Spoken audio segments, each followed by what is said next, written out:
All right. Today is the 26th or 27th of May, 2016, depending on the part of the world that you are in. And this is our sound for video session. Today, we're going to talk a little bit more about monitoring your audio. So, when you're in the process, after you've recorded production, you are in post production, and you need to listen to your audio to be able to make decisions about how you want to process it, to loudness normalize it, sweeten it, all of those sorts of things. So, the question is, what are your options? Well, we've talked in a fair bit about headphones in the past, and we'll probably talk about them in more detail in the future. And for reasons we've discussed before, and we're not going to go into a lot of detail here, headphones are not necessarily the best choice for monitoring audio when you need to do critical listening. So, we're going to talk more about near field monitors. And near field monitors are speakers. Monitor is just another name for a speaker, but it usually has kind of a different connotation. And when you're mixing you speakers that sound flattering, that are going to change the sound of the recorded audio and make it sound sweeter in some way, that's often the goal of hi-fi speakers and the speaker system that you have in your car, for example. Um, those types of things. But monitors are made to be as accurate or designed to be relatively accurate and to help you identify issues with your audio. So, because they're made to be accurate, they're more likely to help you identify where things are not necessarily working right in your sound. So, that's the first thing. That's why we use the term monitor typically. And then, secondly, they're often called reference monitors. Again, kind of illustrating the fact that you're trying to find the potential problems and fix those potential problems with your audio. The next term you'll often hear is near field monitors or near field reference monitors. That refers to the fact that when you're working with your monitors, and I don't know, I can't quite see them here in the camera, but um, actually one of them is sitting just below the camera frame here, and we'll look at some more in just a minute. But you're working with them in pretty close. So here I'm sitting at my computer. I have one here, I have one here. They form kind of an equilateral triangle with my head between the three of us, my head and the two speakers or monitors. And they're near field because you're working in close to them, you're near them. So that's kind of an explanation of, first of all, what near field reference monitors are. And then, secondly, why are they better, at least in a lot of professionals' opinion, kind of the better choice for mixing and post processing your audio? Well, I think the first reason is that they work a little bit more like sound works out in the real world. The problem with headphones is that they isolate your ears from each other. And that's actually not very natural. When you're out in the world, both of your ears are hearing the sounds around you. And actually, your ears are actually, and with your ears and your brain, are able to make judgments based on when audio hits this ear versus when that same sound hits your other ear. So there are a lot of funny things that can happen when you isolate the ears from each other. Don't get me wrong, headphones definitely have their place and they're useful tools in mixing, but most professionals caution against using them as your only monitoring tool. And I feel the same way. I always have my Bear Dynamic DT880s on hand. When I'm mixing, I'm typically doing the bulk of the work on my near field monitors. And then once I feel like I'm getting pretty close, I'll also put on the headphones, just to see how they're translating on headphones and making sure that everything's holding up okay on that as well. And then, of course, as a best practice, one of the things that certainly you should do when you're first getting started, and or when you have a new set of monitors, is you should also play back your mixed audio, your post-processed audio on other playback systems. So whether that be your car, on earbuds, other headphones, TVs, wherever you can put it and listen to it in various situations.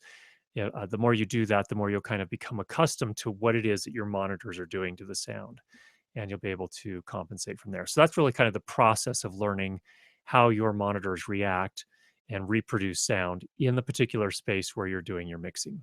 So, the kind folks at B&H were very generous and sent me four different sets of monitors that I could compare. And of course, I have my own set of monitors that I've had for about 6 years. And let's talk about a few of those. Now, before we do that, I did have a couple of questions I wanted to address each of those. So, first one was from Bernie, and Bernie said, "Hi, Curtis. Please, my question is on 5.1 mixes, that is, surround mixes. I use Nuendo 7 for all my audio mixes, but my challenge is knowing how to assign my sounds. I only know that if a subject is moving from left to right, I have to pan the sound accordingly. Please, I need you to educate me more on 5.1. Another challenge question is how should I export my 5.1 audio to give my editor sync in my film?" So, uh, I will confess, Bernie, I am not an expert on surround mixing. I have not done any surround mixing. I have sat through a workshop. Couple was it last year? I think it's actually last year, about this time, in fact, that there was a workshop, a kind of a traveling workshop put on by or kind of hosted by a company called MZ. And MZ actually has a variety of courses, like they're all day courses that travel around, at least in the United States. I don't know if they travel elsewhere, but they travel around the United States, and they're usually full day classes. And there was one called Sound Advice, and Sound Advice was taught by a guy by the name of Mark Lewis, who has experience mixing feature length films. And he gave a demonstration. So during the workshop, I got a chance to see this. He actually showed it in Audition, and I can show you just a couple of things really quickly here. So let me just share my screen. If you give me just a moment here.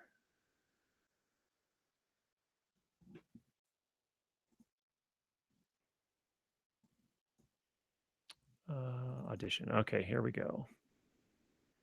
All right. So if we were in Adobe Audition, what we'll want to do is, first of all, and again, I apologize, Bernie. I don't know Nuendo. I've never used it. I'm sure it's a capable digital audio workstation. All of the major ones that I've used certainly are. I will say this, however, the majority of larger budget and even a lot of independent films are actually mixed in Pro Tools. And then I would say the next biggest group of films, mostly independent, are mixed in Adobe Audition, and then a little bit in other tools as well. Nuendo is certainly capable, and I believe it is capable. Actually, I know it's capable of doing surround mixing as well, but I don't have it. And so I won't be able to show you that, but let me just show you the kind of the general idea. And you may already know a lot of this stuff, but for example, here, I would come into File, New, and create a multi-track session. And here, I get to use a template, and there's usually a similar capabilities in each of the other digital audio workstation applications as well. So here I'm going to create surround stems for Video Master. And we'll go ahead and create that. Okay. So what we have here now is I can actually bring in my audio files. And in this case, for example, this is actually a good time to talk about this. I think we've talked about it before, but um, here, for example, we have our left front speaker, right front speaker, center speaker, the left surround, right surround, so on and so forth, and then a master bus as well. So the idea here is that you would put your different tracks that are generally, and this is the part I think we've talked about before, are generally actually recorded in mono. But then when you bring them into a surround mix, that's when you give them kind of the dimension. So for example, here, dialogue, we'll say this is a dialogue track here, will typically go on the center speaker. That's almost always the case, unless you have some sort of action scene where there's maybe a battle scene and somebody goes running behind the main character. If it's a first person point of view, you might actually pan that from the left surround to the right surround speaker as that person runs by yelling or whatever the case may be, or an airplane flies overhead. You might do that over the from the right surround, pan it over to the left surround. So the way this works here then is that when it comes time to actually do the mixing and put it in the space, what you do is you open up this interface here. So for example, this dialogue that I have here, I could actually move that anywhere around the surround space. So if I wanted to come from the right and then pan over to the left, I could do that. So I'm not going to get into a lot of detail here, but that's the general idea. So for example, again, dialogue, I would almost always put it right here in front in the center speaker. Um, unless there's some other reason to move it elsewhere.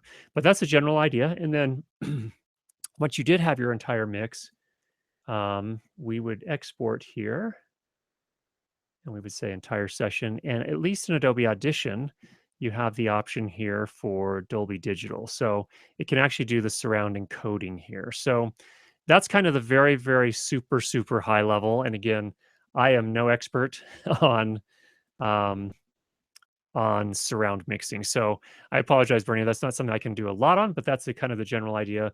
Again, a lot of the pros seem to be using Pro Tools to do their surround mixing. But again, Nuendo I know has those capabilities, and you'll probably want to look at other resources. Let me just show you a couple of other things here as well. Let's see. I think it's this one. Yes. Okay. There are a couple of courses. This one, well, here's a lynda.com course. I've taken lots of lynda.com courses over the years, and most of them have been very, very good. Here's one on mixing and spatial techniques for 5.1 surround. This one happens to be in Pro Tools. I don't know of any. I did some searching. I couldn't find any specifically for Nuendo except for this YouTube video, and it's a pretty short one. But this may be something enough to get you started. If you just go on YouTube and search for Nuendo lesson surround mix, I'm pretty sure you'll be able to find that and take a look at that. So hope that helps, Bernie. All right, let's talk monitors. Now, the monitors that I've had for the last 6 years or so are the KRK Rocket 8s. I actually have the G2 version. They've updated them and actually improved them in some substantial ways since I bought mine. But you can see, for example, these run $249. One note, if you have not bought a set of monitors before, when you buy monitors in this grade, sort of again, starting to move up into the professional grade, some would argue that these are more prosumer, but whatever. They are sold. They're sold individually. So if you need 2 of them for stereo mixing, which most of us are doing, you actually need to purchase 2 of those. I just didn't want anyone to go out there and buy one and then be very disappointed when only one showed up when it got delivered. So that's a note. So this is a monitor that is very, very typical of near field reference monitors these days. Or sometimes called studio monitors. First of all, most of them are active, which means in them they have built-in amplifiers. So what that means is in terms of getting the audio to your monitor, you just need to send a line out from your audio interface. And we'll talk about audio and interfaces in another episode in the future, or a session in the future. So you can just send a line out from your audio interface to your monitor like this. And here's my little, oh, good. So you can see my pointer. These will take an input on the back here. You will see, let me see if we can get up closer here. Yes, we can. Okay. So it'll take an XLR input or a TRS balanced input. It will also take an unbalanced RCA input. I would typically recommend you're going to want to use the XLR or the TRS balanced inputs. This particular monitor you can see has some volume adjustment capability. And then you can also do some low frequency changes and high frequency adjustment as well, and that's going to be to sort of fit your room. So that's something that some of the better monitors will have, and I'm finding it even anything in the $250 and up range these days, most of them at least have the ability to kind of tune them a little bit like that to your room. So let's talk a little bit about these. So these are the sets that I have. I've had this for, again, about 6 years. If I were buying today, would I buy these again? I think they're pretty good. But I think if I could spend a little bit more money, I could probably get even better. But I think these have served me very, very well over the last 6 years, and I have no regrets purchasing them. The next one that B&H sent me were the JBL LSR 308s. These, again, have an 8-inch woofer, just like the KRKs that I use, plus a 1-inch, approximately 1-inch tweeter, which is the high-frequency driver or speaker. These are very similar, pretty much the same price. One main difference you'll see on this versus the KRK, on the KRK, you see this hole here. This is a port. Excuse me. And what this port does is, the reason that the manufacturers put these ports in here, and they do a lot of engineering to figure out how to do this, the port actually enables the monitor to produce low frequency sound that extends quite a bit lower. So for example, these I believe are spec'd to be able to play bass tones down to 45 hertz. So that's pretty low.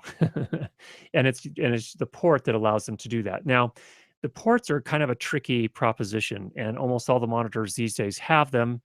The reason that I say they're tricky is that while they will enable the monitors to play lower frequency sound, they also introduce some potential problems. These ports actually ring at a specific or resonate at a specific frequency. So sometimes that can actually color your sound, and you can end up with bass. While it sounds nice and rich, it could all end up being the exact same tone, the exact same frequency, or at least there'll be undertones of that because of this port.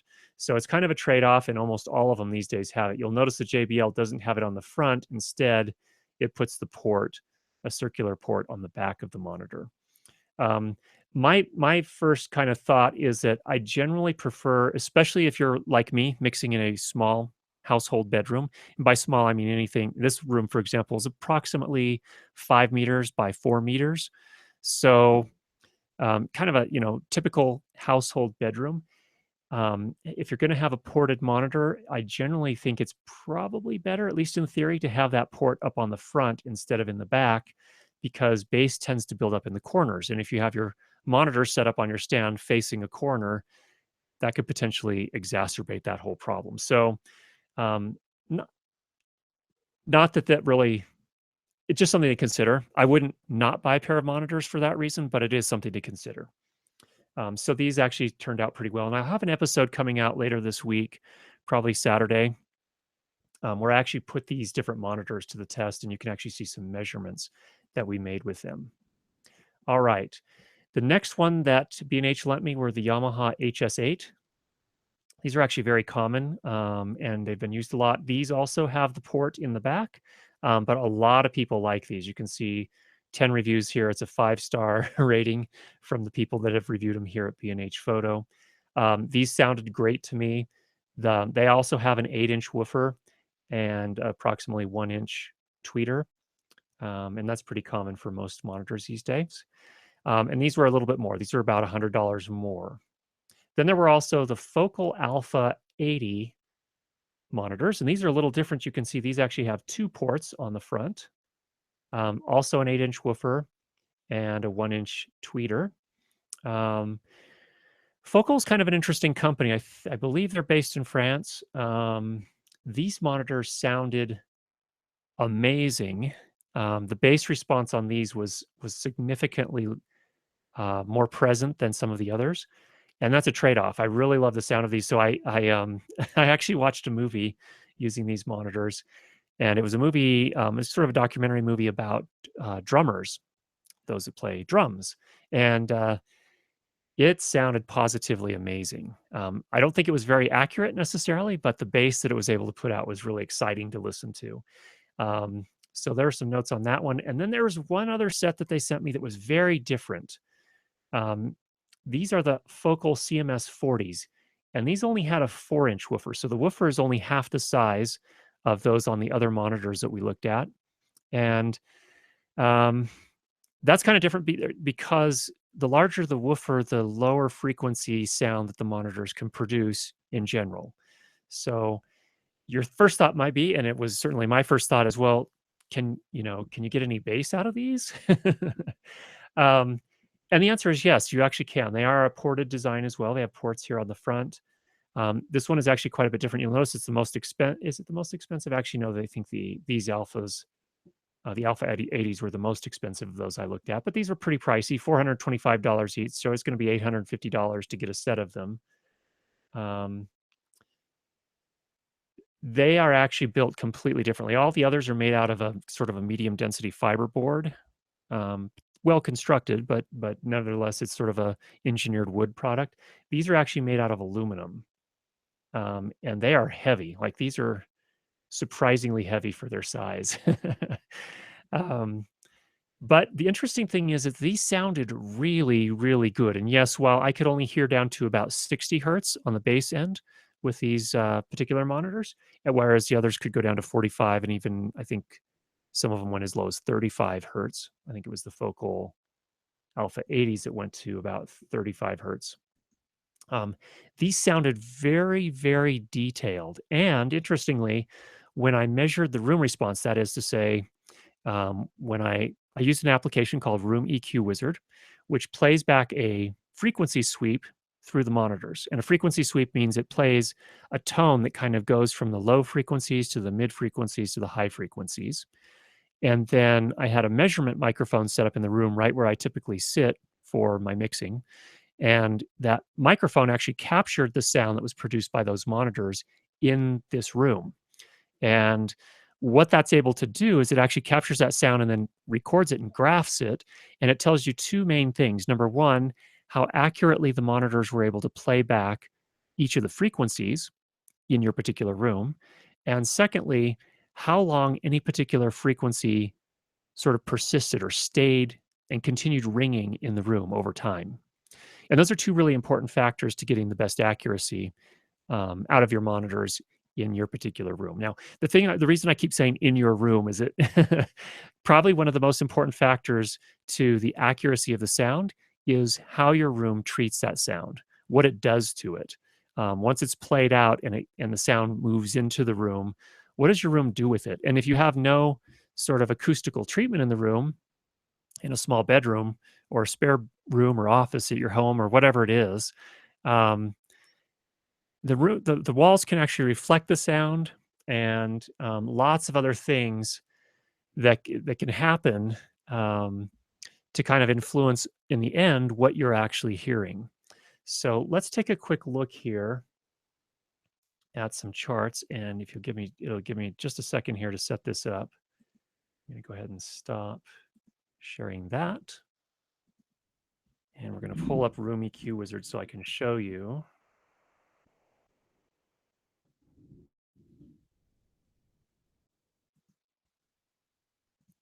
And we lost my camera here. Let's try that again.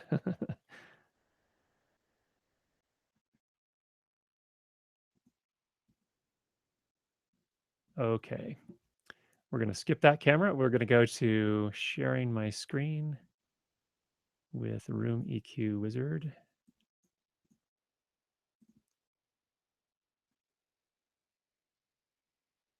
Here it is. Okay. All right. And then I'm going to open. All right. Let me just smooth this out a little bit just so you can see what's going on. And we're going to make a waterfall diagram. Okay. All right, let me just explain what this means here. So here is the resulting, once I did that measurement with the focal CMS40 monitors, this is the readout that I got. So over here on the left-hand side, as per usual, these are the low frequencies starting at about 35 hertz and working our way up to the right where the high frequencies sit, and it ends at about 20, or ends right at 20,000 hertz or 20 kilohertz. Got our mid frequencies in here. And you can see that it's not perfectly even. In fact, there's a fairly significant, well, first of all, on the bass side, once you get below 100 hertz, things fall off pretty quickly and dip down at 70 hertz fairly significantly by about, 30 dB. So that's quite a lot. And then it hops back up again once you get below 70, so that it's only about 15 dB lower than kind of the mean here. And then it drops off significantly again. So there's some funny things going on between my room and these monitors right here. So that's one thing. And then as you move to the right here, you get quite a bit of bass between 100 and probably 250 hertz. And then it kind of dips down again. Again, pretty significant dip between 3 and 4 kilohertz. Comes back up, dips again after 10 kilohertz, so on and so forth. So this is kind of a real world example of what you'll typically get in a room. um, and so this is kind of just the sloppiness of the real world. Now let me show you the waterfall diagram. This is kind of the same thing, except it has another dimension. From back to front represents how long that frequency sustains. So as you come closer to the front here, you can see that the sound generally falls off. But there are some of the frequencies that stick around a little bit longer. So these bass frequencies here, down around 40 hertz, actually stick around for quite a while. And that can be a little bit problematic. And this is why I came to kind of a conclusion here that I hope will be helpful for you as well. If you're working in a relatively smallish room, like a spare bedroom in your home, it's probably best not to get really, really big monitors. And let me show you what I mean here. If I open up another one here, let's get the Focal Alpha 80s, which produced a lot of bass. Notice here on the Alpha 80s, it was even 10 dB louder coming out of the monitor, but even after 500 milliseconds, that's what, again, from back to front is represented here, these are still well above 0 dB. And again, if I come back here, you can see this one falls off way sooner. And it doesn't go up nearly as loud and as present as the other one. The reality is that if these frequencies, these low frequencies are hanging around too long, that can become a problem because what'll happen is these will start interacting with the other frequencies and start creating constructive and destructive interference. And it makes, and in the end, what that means in practical terms is your overall sound is less accurate. So I would suggest that when you do get yourself when you are in the market for monitors, near field monitors, if you're working in a small room, I would stay away from the 8-inch woofer monitors. I would go with something more in the 4 to 5-inch, maybe even as big as 6-inch, but I probably wouldn't go bigger than that because you're going to be having a lot more bass hanging out around a lot longer. And you have to keep in mind, in this case, again, I have acoustic treatment. I do have bass traps in my room. And while I have a very reflective room, there's plenty of stuff still going on. It's a hard concrete floor with linoleum tile on it. So there's still some problems there. Eventually, I'd like to put some carpeting in here to mellow it out a little bit. But even with those bass traps on the wall, I'm still getting a fair bit of bass hanging around, especially with the big, big monitors with the 8-inch woofer. So there are some things to consider when it comes to which monitors you want to buy. We'll have a session again, like I mentioned, coming out later this week that talks a little bit more about that and kind of shows the response charts on some of those other monitors as well, so you can see what those look like. And hopefully that will, give you kind of a starting point, because as we get a little bit closer here, I'm in the process of getting closer to putting my post-processing course together. Sorry for the out of focus there. One of the things you have to have in place is monitors. Also, if those prices are way outside of your range, I totally understand. We're all at different spots in our, in terms of what we're doing and whether or not we can afford this type of gear. Headphones can be a really good starting point. I wouldn't recommend them long-term as your only option, but if you do go with them, again, as I mentioned in previous episodes, go with the open back reference monitors or reference headphones in as much as you can. I like these Beyerdynamic DT880s. They work quite nicely. And I don't know why I lost my camera again there. It could be the battery's running out, but in any case, we'll come back to this other one. But what I was saying there is I think it's you can start with these, but if you do that, be prepared to, once you've done your mix on your headphones, to take that mixed audio or that processed audio, and before you publish your piece, you're probably going to want to listen to it on as many different things as you can. Again, like in your car, on earbuds, on anything you can, TVs, home theater systems, whatever you have, you'll probably want to have a listen on those so that you can see what that's going to sound like. So again, I hope that was helpful for you. Thanks again for all the questions that you each left. That was really helpful for us. And if you have any questions, go ahead and leave those down below, and we'll talk to you again next week. Thanks, everybody. Take care.